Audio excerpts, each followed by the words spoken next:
সুন্দর ফুলটি ফুটেছে, তাই না? আর এই সকাল সকাল আমি এই ফুলটি দেখে আমার মনটা কিন্তু খুব ভালো লাগছে।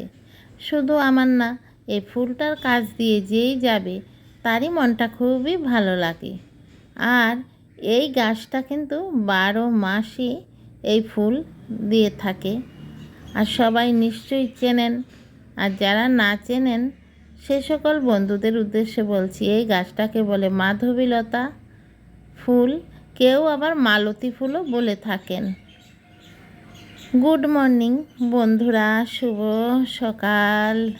সকল বন্ধুদের অনেক অনেক ভালোবাসা, একটি নতুন মিষ্টি সকালের শুভেচ্ছা। বন্ধুরা, আমার হঠাৎ এই ফুল গাছটির কাছে দাঁড়িয়ে আজ মনে পড়ল যে আমরা সবাইকে বলতে দেখি বা যে কোনো পুঁথিতে বলেন, গল্পের বইয়ে বলেন, যে কোনো কিছুতেই একই কথা শোনা যায়, পৃথিবীর শ্রেষ্ঠ জীব মানুষ। আচ্ছা বলুন তো, কী করে শ্রেষ্ঠ হলো? আমি তো কিচ্ছু বুঝতে পারছি না। আমার চিন্তায় মানুষ যে শ্রেষ্ঠ জীব হতে গেলে তার তো কিছু ভালো ভালো দিকটা মানে থাকতে হবে, যে সে ইচ্ছা করলেও খারাপ হতে পারবে না, এই দিকটা ওর সবসময় ভালো থাকবে। কিন্তু আমি তো সেই ভালো দিকগুলি খুব কম মানুষের মধ্যেই দেখতে পাই। আর যাদের মধ্যে ভালো দিকগুলি আছে ওদেরকে সমাজের কেউ দেখতে পারে না। সমাজের সবাই ওদেরকে খালি ঠোকরাতে থাকে। যে কোনো কিছুতে আপনি দলবদ্ধভাবে একটা কোনো জায়গায় যান, যে ভালো আছে তার কথা কেউ শুনতে চাইবে না। যে স্বার্থপর, মানুষকে চড়িয়ে নিজের স্বার্থটা আদায়ের উদ্দেশ্যেই মানুষকে ভালোবাসে, তার কথাই কিন্তু সবাই শুনতে চেষ্টা করবে, সে শোনাবে। আমার কথাটা আপনারা একটু পরীক্ষা করে দেখবেন তো বন্ধুরা। এই যে দেখেন এই ফুলগুলিও কত সুন্দর। আচ্ছা বলুন তো, আমি এই ফুল গাছটিকে কী আর করি?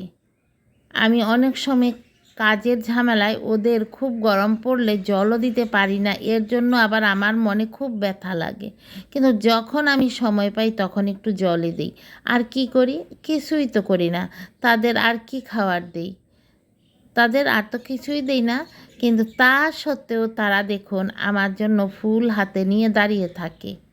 আমার মনটা খুশি করার জন্য আমি ওদের বাড়িতে লাগিয়েছি, যে বাড়িতে যেমন সুন্দর সুন্দর ফুল ফুটে তার জন্যই। কিন্তু আমার এই গাছগুলি কিন্তু অযত্নেও খুব সুন্দর ফুল দেয়, এবং এই গাছগুলি কিন্তু আমি কিনে আনিনি। এই গাছগুলি কিন্তু বংশ পরম্পরায় বছরের পর বছরই আমাকে ওরা ফুল দিয়ে যাচ্ছে। তাই দেখুন তো ওরা যে কত আমাদের ভালোবাসে, কিন্তু ওদেরকে কেউ শ্রেষ্ঠ প্রাণী হিসাবে বলে। এই যে দেখুন গাছের মধ্যে পেঁপে ধরে রয়েছে, কয়দিন আগে এই যে ফাঁকা এগুলি সব পেকেছে, আমরা খেয়েছি। কিন্তু সে তো খায়নি, খেয়েছি আমরা। সে আমাদের জন্য এই উদ্ভিদে কী না করছে, কিন্তু উদ্ভিদেরও তো প্রাণ আছে। তাকে কেউ ধারে কাছেও শ্রেষ্ঠত্বের কিনারে ঘেঁষতে দেয় না। কিন্তু উদ্ভিদ ছাড়া কি আমরা বাঁচতে পারবো? আমাদের কোনো ক্ষমতা আছে? আমরা কিচ্ছু করতে পারি না। মানুষ সর্বনাশ ছাড়া ভালো কিছুই করতে পারে না। এই দেখুন গাছ ভর্তি পেঁপে ধরেছে। আমি পাকা পেঁপে খাবো, আমি রান্না করে খাবো, রেসিপি করে দেখাবো আপনাদের। কিন্তু তা সত্ত্বেও ওর নিজের জন্য তো কিচ্ছু করছে না, শুধু করছে মানুষের জন্য। কিন্তু এই পেঁপে গাছ বলেন বা যে কোনো আমরা ভাত রুটি যাই খাই, ওর সমস্ত কিছু কিন্তু এই উদ্ভিদই আমাদের যোগান দেয়। কিন্তু এই উদ্ভিদকে আমরা কি করি? অনেক অত্যাচার করি। এই দেখুন আতাফল ধরেছে, কদিন পরে পাকা আতাফল খাবো, আপনাদের দেখাবো। এটাও তো উদ্ভিদই ধরেছে, আমরা খাবো বলে তারা ধীরে ধীরে বড় করবে। একটার পর একটা, দিনের পর দিন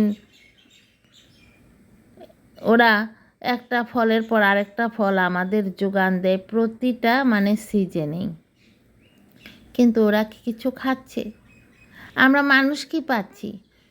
কোথায় কেউ ভালো কাজ করতে নিলে সেখানে গিয়ে একটা ঝাপটা লাগিয়ে সেখানে একটা অশান্তি। এই দেখুন ফাঁকে ফাঁকে কত অশান্তি লাগিয়ে দেই, একটা ঝগড়া লাগিয়ে দেই, কার থেকে কী স্বার্থ আদায় করতে পারি, কার থেকে কি নিতে পারি, কাকে মানুষের কাছে খারাপ বানাতে পারি।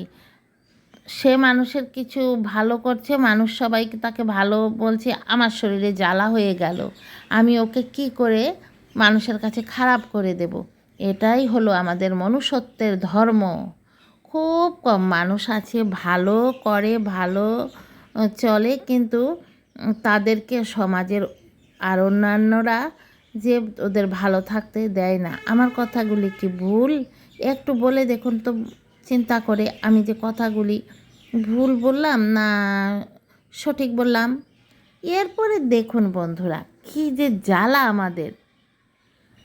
আমরা যারা ইউটিউব করি, আমাদের কে ইউটিউবে এনেছে? আমরা কিছু পাচ্ছি না, কত টাকা পয়সা, কত যে আরামের সুখের ঘুম, সব ইউটিউবকে দিচ্ছি।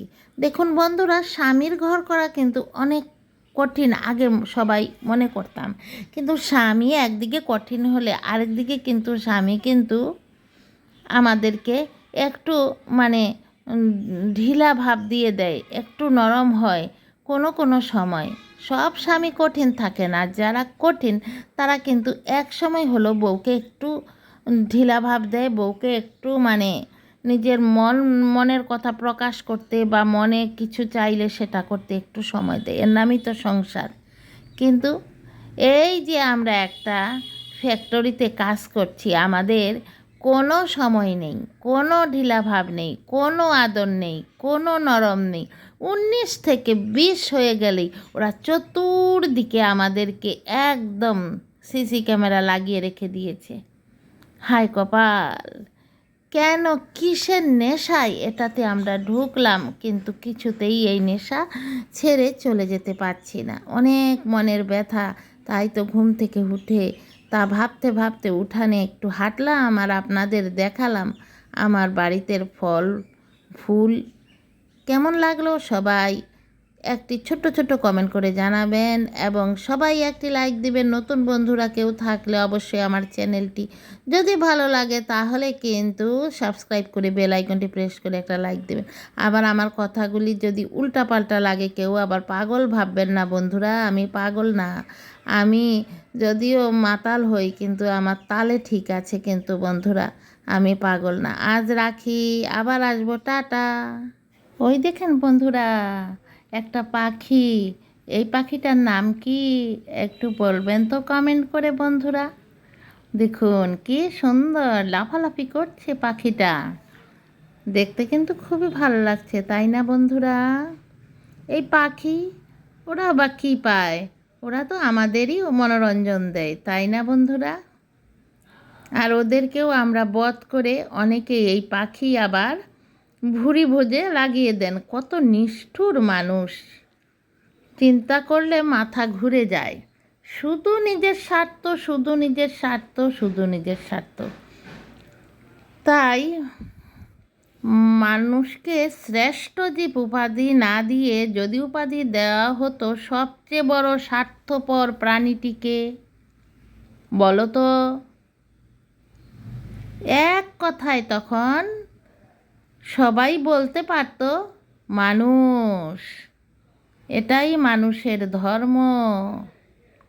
তবে সবাই না, সবাই কিছু মনে করবেন না, আপনারাও চিন্তা করে দেখবেন, কেউ কেউ, তবে তাদের সংখ্যাটাই কিন্তু এখন সমাজে অনেক বেশি হয়ে যাচ্ছে। আর যারা